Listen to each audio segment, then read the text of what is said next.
에바다TV 김기준입니다. 지구상에서 최장수한 사람이 누구인 줄 아시죠? 무두셀라입니다. 969세를 살았습니다. 에녹의 아들이고 노아의 할아버지입니다. 그러면 인간의 수명이 짧아진 건가요? 맞습니다. 지구상에서 인간이 살아온 6천년 동안 평균 수명은 늘었습니다.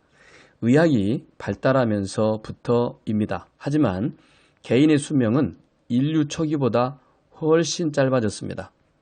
에녹은 65세에 무두셀라를 낳았고 300년을 하나님과 동행하다가 산채로 들림받았습니다. 무두셀라라는 이름은 그가 죽을 때 심판이 온다는 뜻을 갖고 있습니다. 그가 죽을 때 심판이 온다. 에녹을 이웃들은 알고 있었습니다. 그리고 무두셀라를 보면서 살았습니다. 그러던 중 에녹이 산채로 들림받았습니다. 유다서를 참고할 때 에녹은 하나님이 세상을 심판하실 것과 언제 심판하실지 알고 있었던 것 같습니다. 그래서 아들 이름도 의미 있게 지었고요. 에녹이 들림받는 장면을 이웃 사람들이 보았는지 여부는 확인할 수 없습니다. 하지만 엘리야가 승천할 때나 주님이 승천하실 때 다수의 사람들이 본 것처럼 몇 명이라도 보지 않았을까 싶습니다. 혹시 보지는 못했다고 하더라도 갑자기 에녹이 지상에서 사라진 것과 그 이야기를 가족을 통해 들었을 것입니다. 에녹이 산처로 올렸다는 것을 아는 사람들이 이후에 어떤 반응을 보였습니까? 에녹의 아들 무두셀라를 볼 때마다 심판을 떠올렸을 것입니다. 생각이 있는 사람들은 노아가 방주를 지으면서 외치는 심판과 무두셀라의 이름에 담긴 의미를 떠올렸을 것입니다. 그러나 막상 무두셀라가 죽고 노아의 방주도 완성되었을 때 노아의 가족 외에는 어느 한 사람도 자기의 소유를 버리고 방주에 합류한 사람은 없었습니다. 그것도 방주를 향해 여기저기서 몰려드는 각양 짐승들을 목격했을 터인데 말입니다.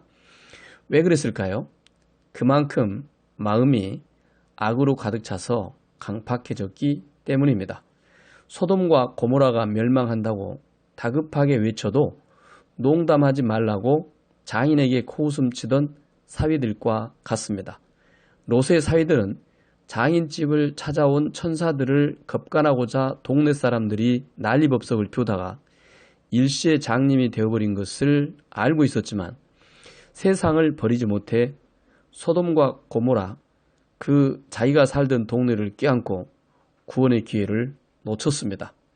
롯의 아내 역시 마음속에서 세상에 대한 미련을 버리지 못하고 세상을 바라보다가 중도에 탈락하고 말았습니다. 시청자 여러분, 하나님은 사랑이십니다. 그래서 인간을 창조하셔서 이 땅에서 지금까지 6천년을 경작해 오셨습니다. 아담과 하와를 에덴에서 이 땅에 내려보내실 때도 가죽옷을 지어 입히시면서 사랑을 나타내 보이셨습니다. 무두셀라가 죽으면 심판을 하실 수밖에 없기에 사람들이 돌이킬 것을 기다리면서 무두셀라의 수한을 연장시키셨습니다. 아마 무두셀라가 최장수한 이유이지 않을까 싶습니다. 노아가 방주를 짓는 동안 120년을 외치게 하셨고 방주가 닫힌 후에도 한 사람이라도 방주 문을 열어달라고 헐레벌떡 뛰어오지는 않을까 기대하면서 7일간을 더 기다려 주셨습니다. 물론 이 7일이라는 기간은 주님이 공중 강림하시고 이 땅에 남아있는 유대인들에게 이삭 줍기 구원의 기회를 주시려는 기간을 예표합니다. 하나님의 사랑은 이처럼 측량할 수가 없습니다. 구약의 선지자들은 구원자가 올 것을 알고 늘 선포했습니다. 구원이라는 단어는 히브리 말로 에슈아입니다. 그리고 말라기 선지자들을 끝으로 선지자가 없는 절망의 상황 가운데 400년 넘게 지내던 중 드디어 구원자가 오셨습니다. 아브라함의 계보를 타고 다윗의 자손으로 오신 분의 이름이 예수, 곧 예수아입니다. 세례 요한의 외침도 있었지만 하나님이 메시아를 보내셨음을 이처럼 이름으로도 확증해 주셨습니다. 당시 바리새인과 제사장, 서기관들은 이것을 떠올렸을 것입니다. 거기다 예수아는 사람으로서는 할 수 없는 권능, 기사와 표적을 나타내셨고 구약에 예언된 것처럼 나귀 새끼를 타고 예루살렘에 입성하셨습니다. 그리고 강도의 구렬이 되어버린 성전에서 노끈을 들고 환전상을 엎으시며 정결케 하심으로 성경에 예언된 대로 메시아임을 나타내 보이셨습니다. 그래도 종교 지도자들과 군중들은 주님을 십자가에 못 박았습니다. 그만큼 사람들이 강팍해졌기 때문입니다. 물론 그것이 인류를 구원하시기 위해 만세전에 감춰진 비밀, 곧 십자가의 도입니다. 하나님은 신실하십니다. 한 번 말씀하신 것은 이루십니다. 더 보겠습니다. 하나님의 선민들이 메시아를 십자가에 못 박고 그 보응으로 그들은 전 세계에 흩어져 살아왔습니다.